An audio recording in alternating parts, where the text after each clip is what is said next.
ഏതൊരു മുംബൈ സീരിയലിൽ ഇനി വരാനിരിക്കുന്ന നല്ലൊരു അടിപൊളി എപ്പിസോഡിന്റെ റിവ്യൂവിലേക്ക് എല്ലാവർക്കും സ്വാഗതം. ഇങ്ങനെ ശിവനും രാജീവനും നേരെ കൊല്ലപ്പള്ളിയിൽ എത്തുന്ന സമയത്ത് കമൽ വന്നിട്ട് വാതിൽ തുറന്നു കൊടുക്കുന്നുണ്ട്. ശിവേട്ട, എന്തായി കാര്യങ്ങളൊക്കെ? സംഭവങ്ങളൊക്കെ ഞാൻ അറിഞ്ഞായിരുന്നു. അവളെ നിങ്ങൾ തട്ടിക്കൊണ്ടുപോയല്ലേ? അത് എന്തുകൊണ്ടും നന്നായി. കമല ചോദിച്ചതിന് മറുപടി കൊടുക്കാതെ രണ്ടുപേരും തലയും താഴ്ത്തിക്കൊണ്ട് അകത്തേക്ക് കയറുമ്പോൾ അങ്ങോട്ട് ബബിതയും രോഹിത്തും വരുന്നുണ്ട്.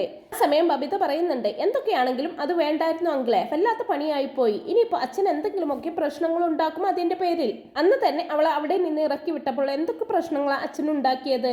ഈ ഒരു സംഭവത്തിന്റെ പേരിൽ അച്ഛൻ ഇനി എന്തൊക്കെ പ്രശ്നങ്ങളാണ് ഉണ്ടാക്കാൻ പോകുന്നതെന്ന് ആർക്കറിയാമെന്നൊക്കെ ബബിത പറയുമ്പോൾ നീ ഒന്നും മിണ്ടാതിരിക്കുന്നുണ്ടോ?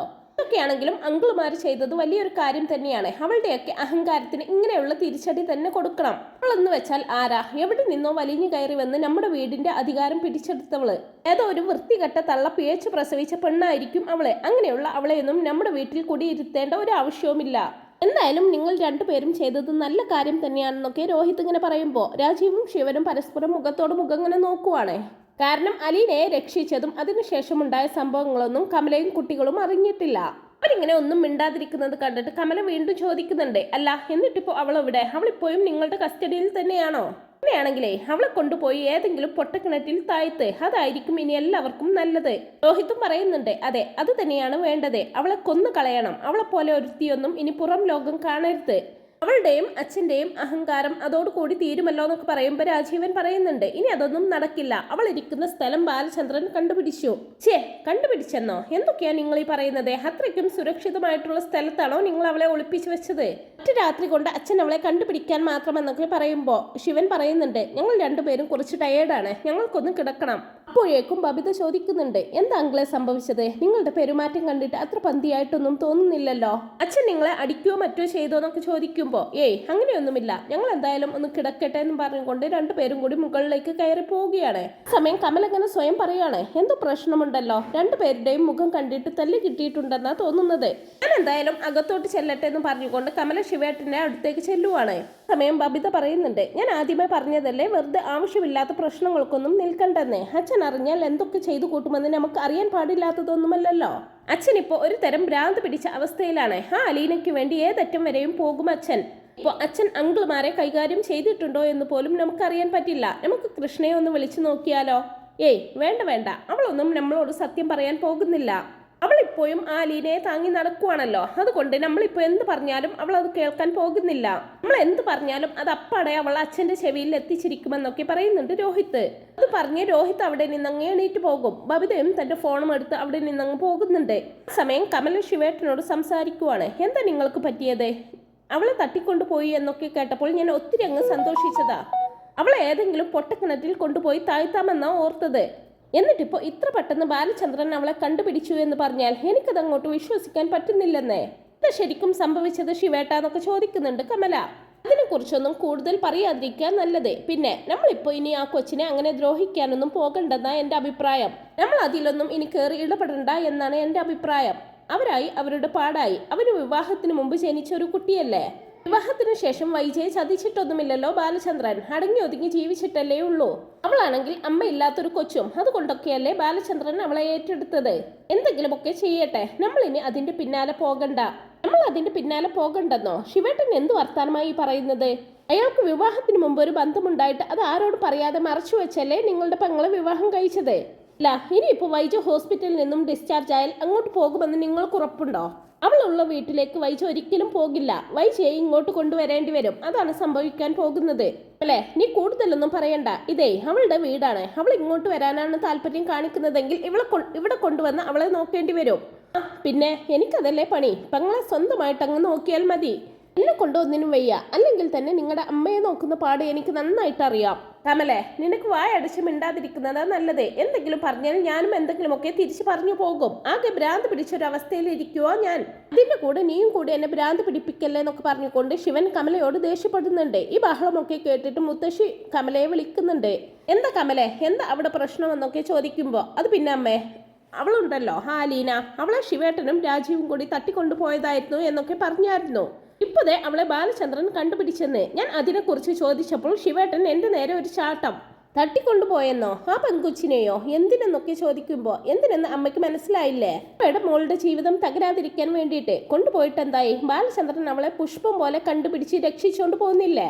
ഇപ്പോഴേ രണ്ടു പേർക്കിട്ടും അടി കിട്ടിയെന്ന് തോന്നുന്നു. രണ്ടുപേരും നല്ല കലിപ്പിലാണ്. ഇനിയിപ്പോൾ അവരായി അവരുടെ പാടായി. അങ്ങോട്ട് പോയി വഴക്കുണ്ടാക്കണ്ട എന്നൊക്കെയാണ് ശിവേട്ടൻ പറയുന്നത്. എന്തായാലും അവളുള്ള വീട്ടിലേക്ക് വൈജി ഇനി ഒരിക്കലും പോവില്ല. ഇനിയിപ്പോൾ എന്തൊക്കെ സംഭവിക്കുമെന്ന് കാത്തിരുന്ന് കാണണം. ഞാനാണെങ്കിൽ ആ ശല്യം ഒഴിവായല്ലോ എന്നോർത്ത് സന്തോഷിച്ചിരുന്നതാ. അനുവിന്റെ കാര്യത്തിലും എനിക്ക് നല്ല പേടിയുണ്ട്. അവൻ എപ്പോഴും അവളുടെ പിന്നാലെ മണപ്പിച്ച് നടക്കുവല്ലേ. ഇനിയിപ്പോൾ അവന്റെ മനസ്സിൽ വേണ്ടാത്തതെങ്ങാനും തോന്നിയാൽ എൻ്റെ ഈശ്വര, എനിക്കതങ്ങ് ഓർക്കാൻ പോലും വയ്യ എന്ന് പറഞ്ഞ് നെഞ്ചത്തും കൈവച്ച് കമല അവിടെ നിന്നങ്ങ് പോകുന്നുണ്ട്.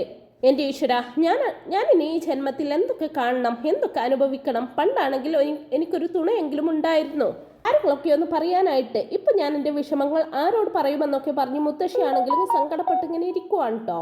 പിന്നെ പിറ്റേന്ന് രാവിലെ ആകുന്നതും ബബിത എവിടേക്കോ പോകാനായിട്ട് ഒരുങ്ങി ഇറങ്ങുന്നുണ്ട്.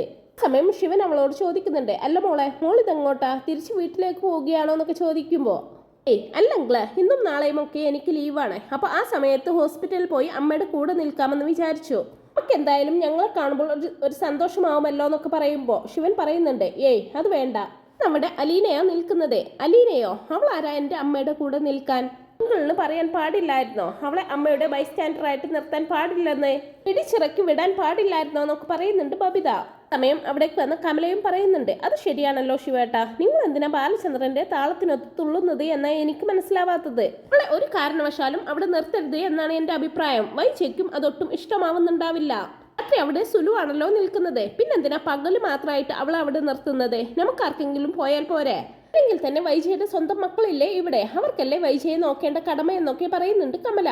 അന്നേരം ശിവൻ പറയുന്നുണ്ട്, അതിനാ പെണ്ണ് രോഗികളെ നോക്കുന്ന എന്തൊക്കെയോ കോഴ്സ് പഠിച്ചിട്ടുണ്ടെന്നാ പറയുന്നത്. അങ്ങനെയുള്ളപ്പോൾ അവിടെ നിൽക്കുന്ന നേഴ്സുമാർക്കും അവളെ കൊണ്ട് നല്ല ഉപകാരമുണ്ടെന്നാ പറഞ്ഞത്. അതുകൊണ്ടാ പിന്നെ ഞങ്ങളും അതങ്ങ് സമ്മതിച്ചു കൊടുത്തത്. അപ്പൊ രാജീവനോട് കമല ചോദിക്കുവാണ്, എന്താ രാജീവ ഇതൊക്കെ നീയും സമ്മതിച്ചു കൊടുത്തിട്ടാണോ? എന്തിനാ അവളെ നിർത്തുന്നത്? അവൾ ആരാ വൈജയുടെ? ബാലചന്ദ്രന്റെ ഏതോ ഒരു ബന്ധത്തിൽ ഉണ്ടായ ഒരു മോള്. അവളെ വൈജയുടെ അടുത്ത് നിർത്തേണ്ട വല്ല കാര്യവുമുണ്ടോ? വൈജയ്ക്ക് ഇനി നമ്മളോടൊക്കെ നീരസം വരാനുള്ള പ്രധാന കാരണം തന്നെ അതായിരിക്കും. അവളെ കൊണ്ട് തൊടാൻ പോലും സമ്മതിക്കുന്നില്ലെന്നൊക്കെ ഞാൻ അറിഞ്ഞു. പിന്നെന്തിനാ നിർബന്ധിച്ച് അവളെ അവിടെ നിർത്തുന്നത്? രോഹിത്തും പറയുന്നുണ്ട്, അതെ, ആന്റി പറയുന്നതാണ് ശരി. അല്ല, അങ്കിൾമാർക്ക് എന്താ സംഭവിച്ചതെന്നാ ഞങ്ങൾക്ക് മനസ്സിലാവാത്തത്. ഇന്നലെ എൻ്റെ അച്ഛൻ പിടിച്ച് രണ്ടുപേരെയും വിരട്ടിയോ? അതുകൊണ്ടാണോ രണ്ടുപേരും പേടിച്ച് മിണ്ടാതിരിക്കുന്നത്? എന്തായാലും ഞങ്ങൾ പൊക്കോളാം ഹോസ്പിറ്റലിലേക്ക്. ഇന്ന് ഞങ്ങളുടെ അമ്മയുടെ കൂടെ ഞങ്ങൾ തന്നെ നിന്നോളാം. അല്ലാതെ അവളല്ല ഞങ്ങളുടെ അമ്മയെ നോക്കേണ്ടത്. അവളെ എങ്ങാനും അവിടെ കണ്ടാൽ പിടിച്ചു വലിച്ച് ഞങ്ങൾ തന്നെ പുറത്താക്കിക്കോളാം എന്ന് പറഞ്ഞുകൊണ്ട് രോഹിത്തും ബബിതയും അവിടെ നിന്ന് ഇറങ്ങുന്നുണ്ട് ഹോസ്പിറ്റലിലോട്ട്. ഞാനാണെങ്കിൽ അവരുടെ പിന്നാലെ ചെന്നേ, അതിന്റെ ആവശ്യമൊന്നുമില്ല മക്കളെ, നിങ്ങൾ ഇപ്പോൾ ഇവിടെ നിൽക്കേ, പിന്നീട് നമുക്ക് എല്ലാവർക്കും കൂടി ഒരുമിച്ച് പോകാമെന്നൊക്കെ പറയുന്നുണ്ടെങ്കിലും ഇല്ലങ്ങളെ, ഞങ്ങൾക്ക് ഞങ്ങളുടെ അമ്മയെ കാണണം, കണ്ടേ പറ്റൂ. വരുന്നുണ്ടെങ്കിൽ വാ ബബിത എന്ന് പറഞ്ഞുകൊണ്ട് ബബിതയെയും കൂട്ടിക്കൊണ്ട് അങ്ങോട്ട് പോവുകയാണ്. രാജീവനും ശിവനുമാണെങ്കിൽ ഇനി എന്ത് സംഭവിക്കുമെന്നറിയാതെ മുഖത്തോട് മുഖം നോക്കി നിൽക്കുവാണ്. കമല വീണ്ടും ചോദിക്കുന്നുണ്ട്, നിങ്ങളുടെ രണ്ടുപേരുടെയും മുഖം കണ്ടിട്ട് എന്തോ പറ്റിയിട്ടുണ്ടെന്നുള്ള കാര്യം ഉറപ്പാണ്. നിങ്ങൾ എന്തിനാ അവരെ തടയുന്നത്? അവരല്ലേ അവരുടെ അമ്മയ്ക്കരികിൽ നിൽക്കേണ്ടത്. അല്ലാതെ PH പ്രസവിച്ച സന്തതിയാണോ? അവളെ കാണുമ്പോൾ തന്നെ എനിക്ക് അങ്ങ് കലിപ്പ് ഇരച്ചു കയറും. അത് മുതലേ എനിക്ക് അവളെ ഇഷ്ടമല്ലായിരുന്നു. എങ്ങനെയെങ്കിലും ശല്യം ഒഴിഞ്ഞുപോയി എന്ന് കരുതിയതാ. എന്നിട്ടിപ്പോ നിങ്ങളുടെ ഈ ഭാവമൊക്കെ കണ്ടാൽ ബാലചന്ദ്രനെ പോലെ നിങ്ങളും അവളെ തലയിലെടുത്ത് വെച്ച മട്ടാണല്ലോ എന്നൊക്കെ ഇങ്ങനെ കമല ദേഷ്യത്തോടെ പിറുപിറുക്കുന്നുണ്ട്. പിന്നീട് അങ്ങനെ അലീന ഹോസ്പിറ്റലിലേക്ക് ഇറങ്ങാൻ തുടങ്ങുന്ന സമയത്ത് ഞാൻ ആക്കിത്തരാം, തനിയെ പോകണ്ടെന്നൊക്കെ പറയുന്നുണ്ട് ബാലചന്ദ്രൻ. പിന്നെ ബാലചന്ദ്രൻ അലീനയെ ഹോസ്പിറ്റലിലാക്കിയതിനു ശേഷം വൈജയെ ഒന്ന് കാണാൻ പോലും നിൽക്കാതെ നേരെ ഷോപ്പിലേക്ക് പോവുകയാണ്. അലീനയെ കാണുന്നതും സുലോചന പറയുന്നുണ്ട്, മോള് വന്നോ? എങ്കിൽ ഞാൻ പോവുകയാ, സമയം ഒത്തിരിയായി, ഞാൻ പോയിട്ട് വരാമെന്ന് പറഞ്ഞിട്ട് അവിടെ നിന്ന് പോവുകയാണ്. അലീന അകത്തേക്ക് ചെല്ലുന്നുണ്ട് കേട്ടോ. അകത്തേക്ക് ചെല്ലുമ്പോൾ വൈജയന്തി അവളെ രൂക്ഷമായിട്ട് ഇങ്ങനെ നോക്കുവാണ്. വൈജ കിടക്കുന്ന ബെഡിനരികിൽ ചെന്നിട്ട് അലീന നേഴ്സിനോട് ചോദിക്കുന്നുണ്ട്, ഇപ്പൊ എങ്ങനെയുണ്ടെന്നൊക്കെ. ഒരുപാട് മാറ്റമുണ്ട് കുട്ടി, എന്തായാലും പഴയ അവസ്ഥയിലേക്ക് തിരികെ വരും. ഇത്രയും വലിയൊരു ആക്സിഡന്റിൽ നിന്ന് ഇത്രയും പെട്ടെന്ന് ഇങ്ങനെ ഒരു റിക്കവർ പ്രതീക്ഷിച്ചതല്ല. അല്ല, മോളുടെ കാര്യങ്ങളൊക്കെ ഞങ്ങൾ കേട്ടായിരുന്നു. ആരൊക്കെയോ തട്ടിക്കൊണ്ടുപോയെന്നോ എന്തൊക്കെയോ പ്രശ്നങ്ങൾ ഉണ്ടായെന്നോ. അത് കേട്ട് അലീന ഇങ്ങനെ ഒന്നും മിണ്ടാതെ നിൽക്കുമ്പോൾ, സാരമില്ല, എന്ത് ചെയ്യാനാ, അതുപോലെ ഉണ്ട് കുറെ എണ്ണം, കുടുംബക്കാർ തന്നെയാണല്ലേ അതിന്റെ പിറകിലെന്നൊക്കെ ഇങ്ങനെ പറയുമ്പോൾ അലീന ഇങ്ങനെ വൈജയെ നോക്കുവാണ്. കുട്ടി ഇവരുടെ ഭർത്താവിന്റെ ആദ്യ ഭാര്യയുടെ കുട്ടിയാണെന്നൊക്കെ ഞാൻ അറിഞ്ഞായിരുന്നു. അതുകൊണ്ടായിരിക്കുമല്ലേ ഇങ്ങനെയൊക്കെ സംഭവിക്കുന്നത്. സാരമില്ല മോളെ, രണ്ടാനമ്മമാരായാൽ അങ്ങനെയൊക്കെ തന്നെയാ. മോൾ ഒരു ജോലിയൊക്കെ മേടിച്ച് വിവാഹമൊക്കെ കഴിച്ച് എങ്ങനെയെങ്കിലും അവിടെ നിന്ന് രക്ഷപ്പെടാൻ നോക്ക്. അതായിരിക്കും മോൾക്ക് നല്ലതെന്ന് പറഞ്ഞുകൊണ്ട് നൈസ് അവിടെ നിന്ന് അങ്ങ് പോവുകയാണ്. ആ സമയം അലീന വൈജയുടെ മെഡിസിൻ ഒക്കെ എടുത്ത് നോക്കുകയും വൈജയെ ട്രീറ്റ് ചെയ്യാനൊക്കെ നോക്കുന്നുണ്ടെങ്കിലും വൈജ അതിനൊന്നും സമ്മതിക്കുന്നില്ല കേട്ടോ. അധികം അനങ്ങാൻ വയ്യെങ്കിലും കൈ കൊണ്ടും കാലുകൊണ്ടുമൊക്കെ തന്റെ പ്രതിഷേധം അറിയിക്കുന്നുണ്ട് വൈജ. പിന്നെ അതൊന്നും വകവെക്കാതെ അവിടെ ഇരുന്നു കൊണ്ട് വൈജയോടായിട്ട് പറയുന്നുണ്ട്, മാഡത്തിന്റെ 2 ആങ്ങളമാരുണ്ടല്ലോ, അവരാണ് എന്നെ തട്ടിക്കൊണ്ടു പോയിരുന്നത്. എന്നെ ഒരു ഗോഡൌണിൽ കൊണ്ടുപോയി അടച്ചിട്ടതായിരുന്നു. എന്നിട്ടെന്തായി, ഒരുപാട് കഷ്ടപ്പെട്ടിട്ടാ എന്റെ അച്ഛൻ എന്നെ കണ്ടുപിടിച്ചത്. അതെ, എല്ലാവരുടെയും മുമ്പിൽ വെച്ച് മാഡത്തിന്റെ ആങ്ങളമാരെ കൊണ്ട് എന്റെ കാല് പിടിച്ച് ക്ഷമയും ചോദിപ്പിച്ചു. ക്ഷമ പറഞ്ഞില്ലെങ്കിൽ 2 പേരെയും ജയിലിലാക്കുമെന്ന് ഭീഷണിപ്പെടുത്തിയപ്പോയാ അവർ 2 പേരും എന്നോട് ക്ഷമ പറയാൻ തയ്യാറായത് എന്നല്ല ഇങ്ങനെ അലീന പറയുമ്പോ വൈജയാണെങ്കിൽ ആ ഒറ്റ കണ്ണും വെച്ച് രൂക്ഷമായിട്ട് ഇങ്ങനെ നോക്കുവാണ് കേട്ടോ അലീനയെ. ഒന്നും വകവെക്കാതെ അലീന വീണ്ടും പറയുവാണ്, ഞാൻ ശരിക്കും ആരാണെന്ന് അമ്മ ഒരിക്കൽ മനസ്സിലാക്കും.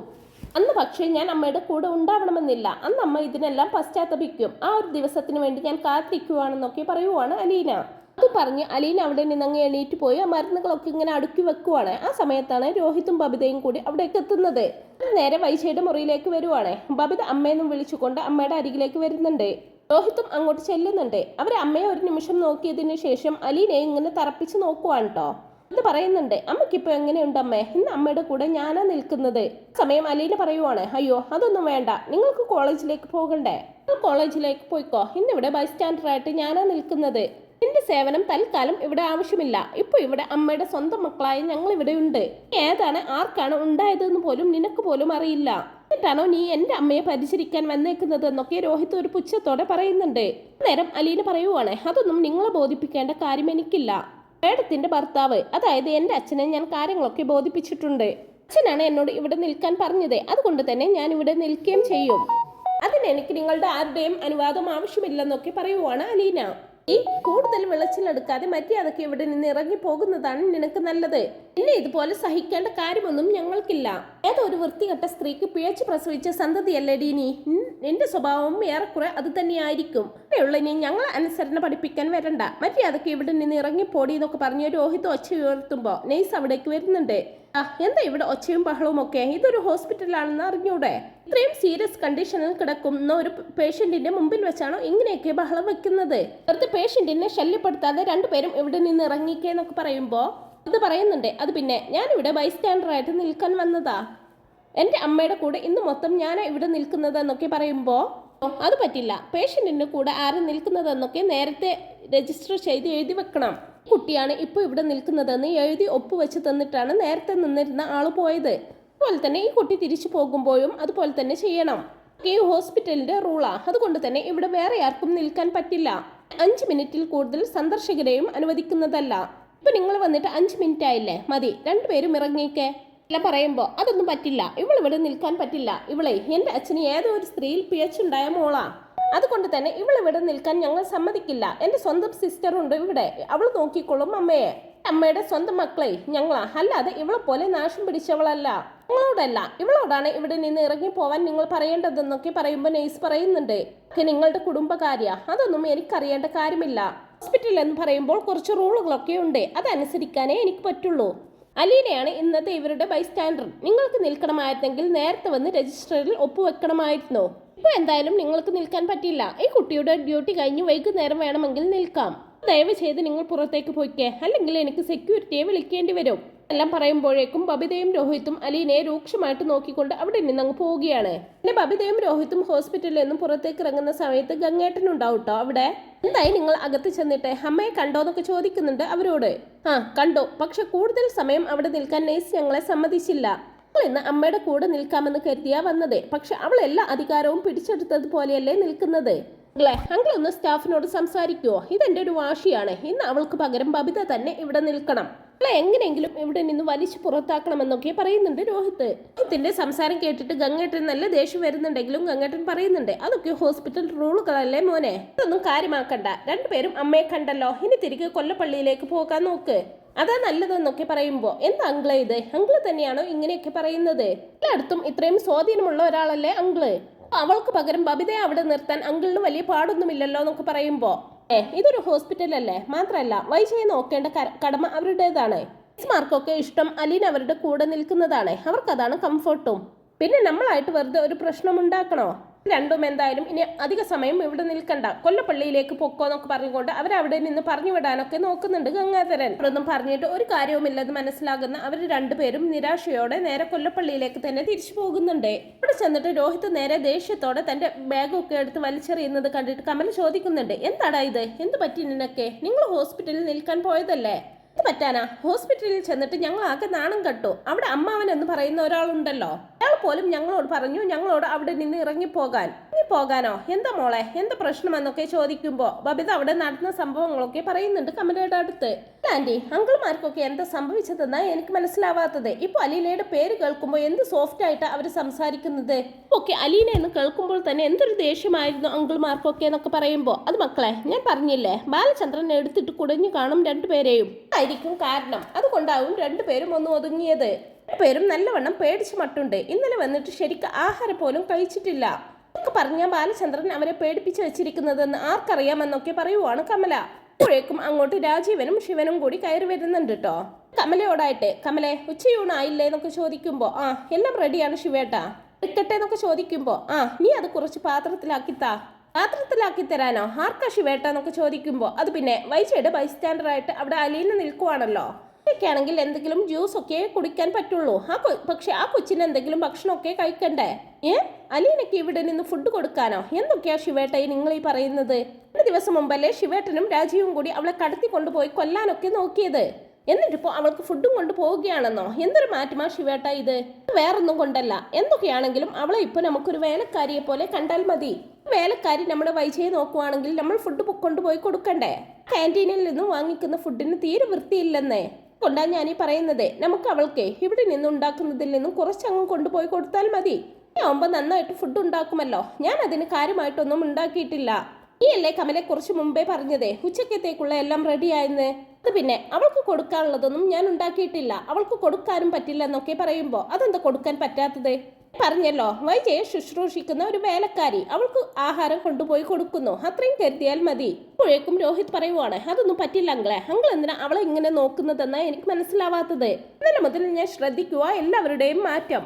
അലീനെ ഇപ്പൊ നിങ്ങൾ വഴക്ക് പറയാറില്ല എന്ന് മാത്രമല്ല, അവളോട് മുമ്പെങ്കും ഇല്ലാത്തതുപോലെ ഒരു സോഫ്റ്റ്നെസ്. കമല പറയുന്നുണ്ട്, ഞാൻ പറഞ്ഞില്ലടാ, ബാലചന്ദ്രൻ വിളിച്ചിട്ട് രണ്ടുപേരെയും നന്നായിട്ട് വിരട്ടി കാണും.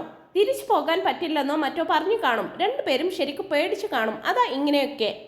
ശിവൻ പറയുവാണ്, നീ എന്നെ വേണമെങ്കിലും കരുതിക്കോ, എത്രയും പെട്ടെന്ന് ഞാൻ പറഞ്ഞതുപോലെ ചോറും കറികളും പാത്രത്തിലാക്കി വെക്കേ, ഒന്ന് കുളിച്ചിട്ട് വരാമെന്നും പറഞ്ഞുകൊണ്ട് ശിവേട്ടൻ അകത്തേക്ക് പോവാൻ തുടങ്ങുമ്പോൾ, ഒന്ന് നിന്നേ അങ്കിളെ, ആ പേച്ചവൾക്ക് വേണ്ടിയിട്ടാണോ അങ്കിൾ ഇതൊക്കെ കെട്ടിപ്പൊറുക്കി കൊണ്ടുപോകാൻ നിൽക്കുന്നത്? ആഷ് പിടിച്ചവള് എവിടെയെങ്കിലും പോയി തുലഞ്ഞാൽ മതിയായിരുന്നോ പേച്ചവളെന്ന് വീണ്ടും പറയുമ്പോ വേട്ടൻ മിണ്ടാതിരിയടാന്നും പറഞ്ഞുകൊണ്ട് രോഹിത്തിനെ തല്ലാനായി കൈ ഉയർത്തുന്നുണ്ട്. രോഹിത് ഞെട്ടലോടെ അങ്കിളുടെ നേർക്ക് നോക്കുമ്പോ ശിവൻ പതിയെ കൈ താഴ്ത്തുവാണ്. രോഹി, മേലാൽ ഒരു വാക്ക് പോലും അലീനയെ പറ്റി പറഞ്ഞു പോകരുത്. എന്തെങ്കിലും പറഞ്ഞാൽ എന്റെ പെങ്ങളുടെ മക്കളാണെന്നൊന്നും ഞാൻ നോക്കില്ല. അടിച്ചു വളർത്താത്തതിന്റെ കുറവ് നല്ലോണം ഉണ്ട് നിങ്ങൾക്കൊക്കെ. ഞാനെങ്കിൽ ഈ പ്രായത്തിലാണെങ്കിലും നികത്തി എന്ന് വരും. വാവിട്ട് എന്തു പറയാമെന്നാണോ? ഈ പറയുന്ന വാക്കുകളൊന്നും പിന്നീട് ഒരിക്കൽ തിരിച്ചെടുക്കാൻ പറ്റില്ലെന്ന് ഓർത്തോണം. അതുകൊണ്ട് തൽക്കാലം മിണ്ടാതെ ഒരു മൂലക്കിരുന്നോ. നിന്റെ പ്രായത്തിനൊത്ത് നീ സംസാരിച്ചാൽ മതി. രണ്ടുപേർക്ക് എന്താ കോളേജിലൊന്നും പോകണ്ടേ എന്നൊക്കെ ചോദിക്കുമ്പോൾ ബബിത പറയുന്നുണ്ട് ഇന്ന് ലീവാണെന്ന്. ഇല്ലേ, കയറിപ്പോയിരുന്ന് പഠിക്കാൻ നോക്കി രണ്ടുപേരും, അല്ലാതെ ആവശ്യമില്ലാത്ത കാര്യങ്ങളിലൊന്നും കയറി ഇടപെടാൻ നിൽക്കണ്ട. കാര്യങ്ങളൊക്കെ നടത്താനും ഒത്തുതീർപ്പാക്കാനും ഞങ്ങളൊക്കെയുണ്ട് ഇവിടെ. ഞങ്ങൾക്കറിയാം എന്താ വേണ്ടതെന്ന് അല്ലേ? മര്യാദക്ക് ഞാൻ കുളിച്ചു വരുമ്പോഴേക്കും ചോറും കറികളും ഒരു പാത്രത്തിലാക്കി എടുത്തു വെക്കേ പറഞ്ഞ് ദേഷ്യത്തോടെ ശിവേട്ടൻ അവിടെ നിന്നങ്ങ് പോകുമ്പോ കമല പകച്ചുകൊണ്ട് രാജീവനെ നോക്കുന്നുണ്ടെങ്കിലും രാജീവൻ അങ്ങ് തല താഴ്ത്തുവാണ് കേട്ടോ ചെയ്യുന്നത്. രോഹിത്താണെങ്കിലോ അങ്കിളുടെ ഈ ഭാവമാറ്റത്തിൽ ആകെ പകച്ചുകൊണ്ട് വല്ലാത്തൊരവസ്ഥയിൽ ഇങ്ങനെ നിൽക്കുവാണ് കേട്ടോ. ആ സമയം ബബിത ചോദിക്കുന്നുണ്ട്, ആന്റി ഇങ്ങനെയൊക്കെ ഇവർക്കൊക്കെ ഇത് എന്താ പറ്റിയത്? ഇനിയോട് ഭയങ്കര ദേഷ്യമായിരുന്നല്ലോ എല്ലാവർക്കും. ഇപ്പൊ എന്നിട്ട് എന്തൊരു സ്നേഹം അവളോട് കാണിക്കുന്നത്. അവളെ പറ്റി എന്തെങ്കിലും പറയുവാണെങ്കിൽ നമ്മളെ തല്ലാൻ വരുന്ന അവസ്ഥയിൽ വരെ എത്തി കാര്യങ്ങൾ. ആ മക്കളെ എനിക്ക് മനസ്സിലാവാത്തത്, അലീന ഇനി ഇവർക്കും വല്ല കൈവിഷവും കൊടുത്തു കാണുമോ? എത്തിക്കൊണ്ടുപോയപ്പോഴേ അവള് വല്ല മോഹന വാഗ്ദാനങ്ങളും ഇവർക്കും കൊടുത്തു കാണും. അതായിരിക്കും കാരണം. അത് തന്നെയായിരിക്കും കാരണം. അച്ഛനെ പറഞ്ഞു മയക്കിയതുപോലെ അവള് ഇവരെയും പറഞ്ഞു മയക്കി കാണുമെന്നൊക്കെ പറയുന്നുണ്ട് രോഹിത്. അവർക്കെല്ലാവർക്കും അലീനയോടുള്ള ദേഷ്യം ഇരട്ടിച്ചു കൊണ്ടിരിക്കുവാണ് കേട്ടോ. ഇടയിൽ കുളിച്ച് ഫ്രഷായി വരുന്ന ശിവേട്ടൻ കമലയോടായിട്ട് ചോദിക്കുന്നുണ്ട്, അല്ല നീ ഇത്രയും നേരമായിട്ട് ചോറ് എടുത്തു വെച്ചില്ലേ? എടുത്തു വെച്ചിട്ടുണ്ടെന്ന് പറഞ്ഞുകൊണ്ട് കമല അത് കൊണ്ടുവന്ന് കൊടുക്കുമ്പോൾ ശിവേട്ടൻ അതുമായിട്ട് ഹോസ്പിറ്റലിലേക്ക് ഇറങ്ങുവാണ്. എനിക്ക് ശിവേട്ട ഞാനും കൂടി വരുന്നെന്ന് പറഞ്ഞുകൊണ്ട് രാജീവും ആ കൂടെ ഇറങ്ങി പോകുന്നുണ്ട് കേട്ടോ. ഇവർ രണ്ടുപേരും പുറത്തേക്ക് ഇറങ്ങുമ്പോഴേക്കും രോഹിത് അങ്ങോട്ട് പുറത്തേക്ക് വരുന്നുണ്ട്. കമലയും ബബിതയും അത് കണ്ട് അങ്ങോട്ട് പുറത്തേക്ക് ചെന്ന് നോക്കുന്നുണ്ട് എന്താ കാര്യമെന്ന് അറിയാൻ വേണ്ടിയിട്ട്.